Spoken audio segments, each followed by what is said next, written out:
Mañana con 48 minutos. Este fin de semana fue violento en el país, en verdad. La emboscada, por ejemplo, en la que murieron 13 agentes en el Estado de México. 13. Ayer, o más bien el sábado, 3 agentes de la Fiscalía General de la República asesinados en Guanajuato y un enfrentamiento entre soldados y un grupo del cártel Jalisco Nueva Generación en Nayarit. Ojo, ¿qué está pasando y qué sigue pasando en el país? ¿Frente a qué estamos en esta lucha de cárteles o la lucha entre autoridades y cárteles? ¿Cómo poderla interpretar? David Saucedo, especialista en temas de seguridad, además una voz muy acreditada en la materia, que tiene mucho impacto en nuestro canal de YouTube, siempre sus participaciones.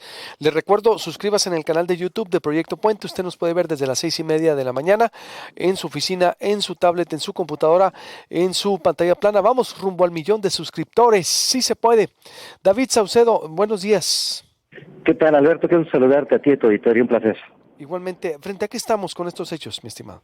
Mira, en todo el país tenemos una serie de frentes de guerra de las distintas confrontaciones que hay de los cárteles que están disputándose las actividades criminales.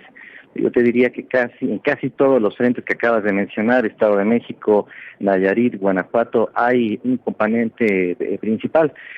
Se trata de las células del cártel Jalisco Nueva Generación en su guerra de conquista, tratando de expandir su imperio criminal, tratando de destruir y desarticular a las mafias locales en las distintas entidades en mención, y siempre normalmente con el respaldo del cártel de Sinaloa. Es decir, en realidad se trata de la confrontación de dos grandes cárteles nacionales que tienen aliados locales en la disputa de territorios. Es decir, ¿contra quién irían? Me dices, el cártel Jalisco Nueva Generación aliado con el cártel de Sinaloa. No, al No. contrario, más bien son Ah, adversarios. En el caso de Nayarit, por ejemplo, el cártel Jalisco Nueva Generación tiene una presidencia importante desde el tristemente célebre gobierno de Roberto Sandoval, cuyo fiscal, como tú sabes, fue detenido finalmente en Estados Unidos por la DEA. Me parece que el cártel Jalisco Nueva Generación nuevamente quiere expandirse hacia estos territorios. El Mayo Zambada envió un grupo de células que se autodenominan el operativo MZ, es decir, las siglas de Mayo Zambada, y están combatiendo en esta zona de Guayaritos. Esta es la principal fuente de la violencia y por el cual se dieron estos enfrentamientos el fin de semana. La Guardia Nacional llegó para sofocar este frente de guerra, y en este ímpetu fue que se dio la captura del famoso M3. bien, ¿por qué de alguna manera se desenvuelve con esa fortaleza el cártel Jalisco Nueva Generación, David? Es decir, Es muy complicado dilucidarlo, José Alberto. También tenemos algunas hipótesis. Prácticamente el cártel Jalisco también se encuentra en guerra en el Estado de México, evidentemente en el Estado de Guanajuato, quizá a punto de derrotar al cártel de Santa Rosa de Lima. Es increíble el poder de fuego, la capacidad económica, las autoridades en ese norteamericanas. caso lo de Guanajuato contra los huachicoleros, que también, vaya, manejaban o que manejan el huachicol, el cártel de Santa Rosalía de Lima. Y así es, y con una característica muy particular. Los guachicoleros podían hacerse de efectivo y de capital de manera muy rápida. Algo diferente ocurre con el trasiego de drogas, que pasa un poco de tiempo en lo que se generan las drogas ilícitas, drogas de diseño, o cocaína o fentanilo. Se transporta, llegan las drogas a los Estados Unidos, finalmente se hace el comercio en menudeo y regresan los capitales por la ventanilla negra de lavado de dinero. Es decir, la ruta comercial, la curva de recuperación de la inversión es un poquito larga, mientras que en el caso del huachicol es casi inmediata. Ujú. ¿Y en el Estado de México? En el Estado de México tenemos la concentración de varias organizaciones criminales a raíz de las investigaciones que está desarrollando la Fiscalía del Estado de México. Pareciera que la concentración que se dio ahí más bien fue la familia michoacana, que está evidentemente tratando de capturar algunos territorios limítrofes con la Ciudad de México. Y como tú sabes, la zona metropolitana es una zona de alto narcomenudeo, una zona muy rentable para ellos, y pareciera que este enfrentamiento en contra de autoridades federales, en efecto, se trató de una emboscada. Se realizó con el objeto de generar un pánico entre las autoridades estatales y federales, con la clara intención de establecer un dominio criminal en la región. También cabe la posibilidad de que se haya hecho este evento, este multimicidio muy lamentable de elementos de seguridad, de elementos de orden, con el objeto de calentar la plaza, es decir, provocar de manera natural que las fuerzas federales y estatales se concentren en esa zona y dejen desprotegida otra región. Como en este caso, por ejemplo, bueno, Guanajuato, Nayarit. Más o menos es la misma lógica, en efecto. Lo que te comentaba muy al principio es que el cártel Jalisco se encuentra en expansión y el cártel de Sinaloa está financiando y respaldando a las organizaciones criminales que están en guerra con el cártel Jalisco en una especie de guerra de guerrillas para tratar de impedir la expansión de los territorios del Mencho. De este modo podemos ver a sinaloenses respaldando las actividades de los grupos que son contrarios a Jalisco en Nayarit, sinaloenses respaldando a los guachicaleros de Guanajuato, sinaloenses respaldando a los viagras en Michoacán, y posiblemente nos encontremos con esta misma perspectiva en el Estado de México y en la Ciudad de México. ¿Tenemos cuantificado cuántas víctimas ha dejado, por ejemplo, la guerra con estos enfrentamientos, David? Es decir, bueno, ciertamente diario se actualiza, ¿no? Pero, por ejemplo, con las alianzas que está haciendo los sinaloenses o el cártel de Sinaloa con diferentes células locales, como describes, para tratar de frenar el avance del cártel Jalisco Nueva Generación, ¿cuántas vidas ha costado? Por ejemplo, y si hay inocentes ahí. A lo mejor es un dato muy ambicioso que te estoy pidiendo, no sé si lo tengas a la mano, pero es decir, ¿hay alguna estadística que lo clarifique? Sí, las estadísticas más confiables son las que genera la DEA. La verdad es que las autoridades mexicanas juegan un poquito con las cifras, con esta estrategia que utiliza el gobierno federal de tratar de presentar avances cada mañanera. No tenemos una cifra redonda como tal, tenemos un porcentaje. Se calcula que más o menos el 60% de los homicidios que ocurren en todo el país están derivados de esta guerra de conquista que ha emprendido el cártel de la Nueva Generación.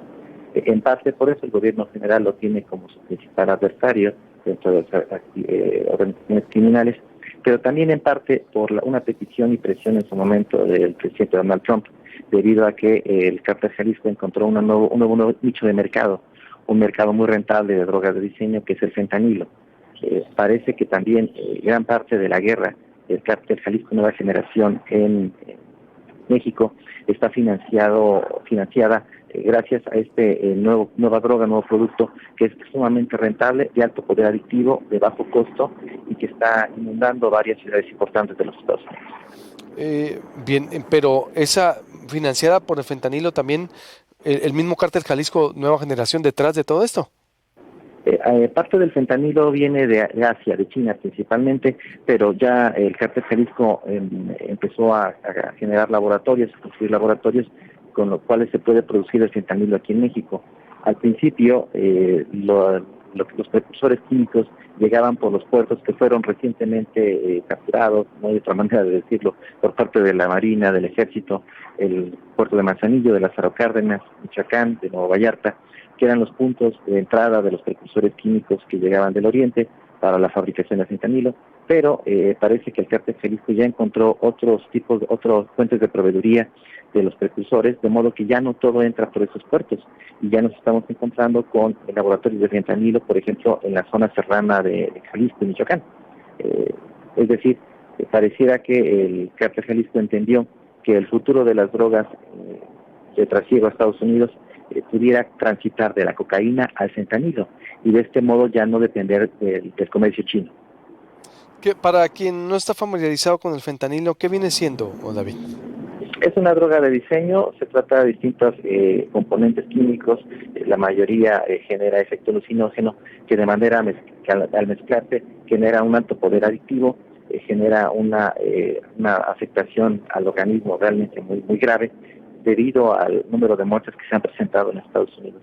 El presidente Donald Trump solicitó, casi generó un ultimátum contra el gobierno mexicano cuando recién había tomado posesión el presidente Andrés Manuel López Obrador, a efectos de que se lanzara una cruzada en contra del cártel Jalisco Nueva Generación, porque es el cártel que comercializa de manera intensiva esta droga.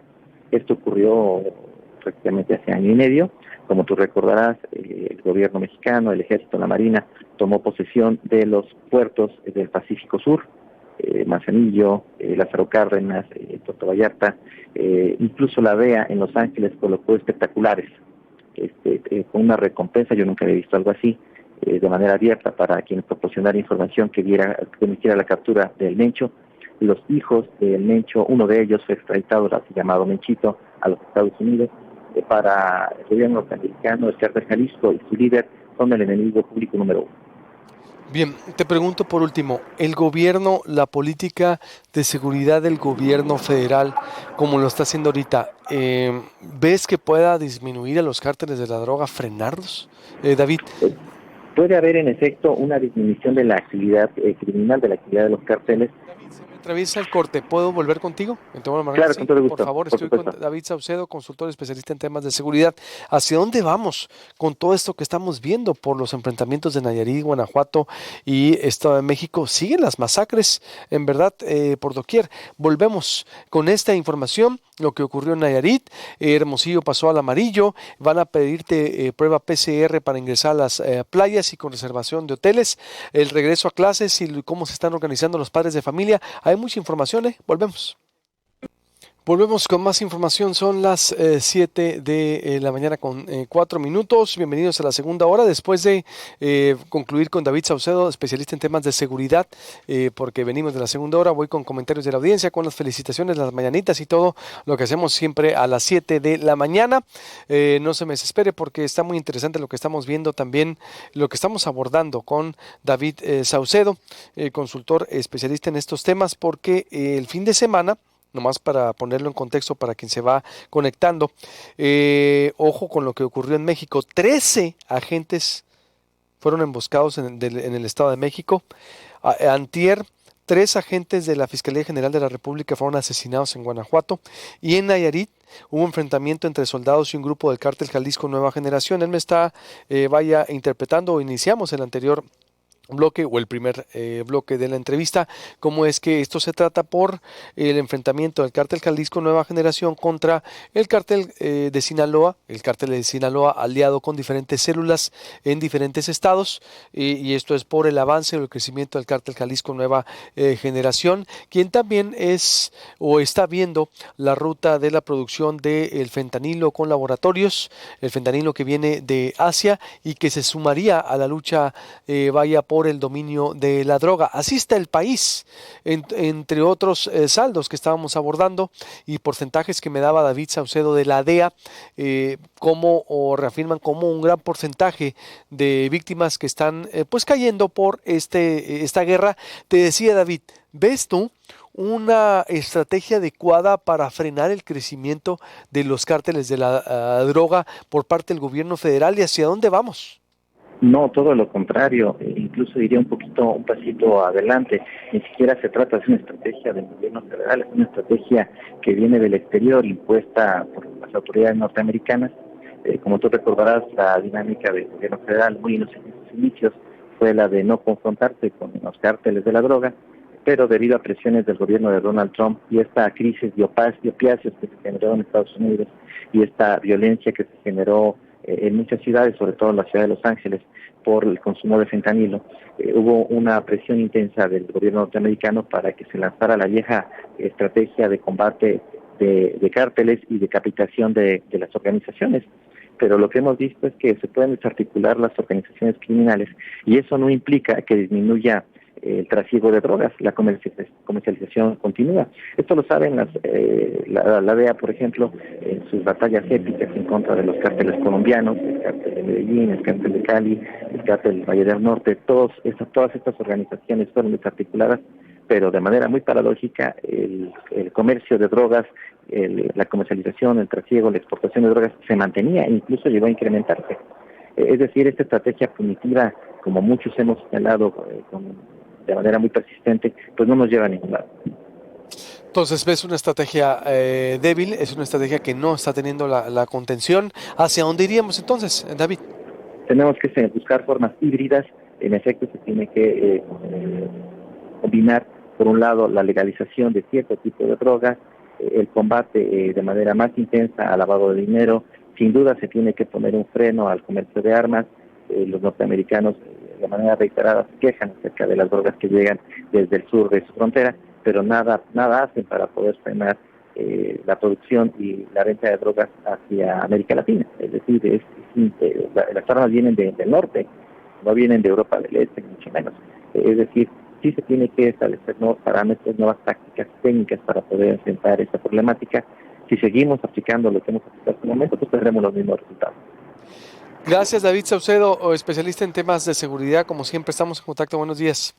Gracias, Alberto, un placer. Igualmente, suscríbase al canal de YouTube. Vamos rumbo al 1,000,000 de suscriptores para estar por todas partes presentes y ayudar, por supuesto, a hacer periodismo diferente. Suscríbase al canal de YouTube de Proyecto Puente. Nos puede ver usted en Proyecto Puente como en el canal de YouTube, en su casa, en su oficina, en su tablet, en su computadora, por todas partes. Karina